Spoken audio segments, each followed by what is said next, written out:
Well, it's a record voter turnout here in Collier County, where over 75,000 people had already cast their ballots either by early voting or voting by mail. Now, election officials estimate an 80 to 85% voter turnout when it's all said and done, and say a lot of that has to do with all the attention the race for the White House has been getting.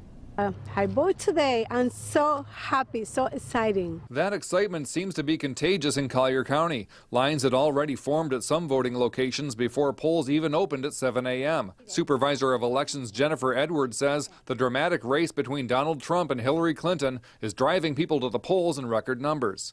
It's something that the voters are hearing all the time, and so it encourages them to get out to vote. Over 68% of registered voters had cast their ballots by early voting or mail in Collier, but Election Day still saw lines at some polling locations, up to a 45-minute wait for some at South Regional Library in Lely. People impatient or frustrated? No, they don't seem to be. It's all old people. Nobody's We have nothing else to do. An equipment failure at 3 polling sites in Immokalee, Ave Maria, and Golden Gate Estates slowed down the check-in process this morning. Poll workers had to call the main office to check voters' eligibility. So we did a manual process for a brief period of time until everything was up and running. While most voters in Collier took advantage of early voting, there are plenty who say they like to wait for the big event. I enjoy that, having been from New Hampshire and done all this political stuff in New Hampshire. It's more exciting to do it that way. So it's more important to talk about your freedoms and express them than to sit at home and complain.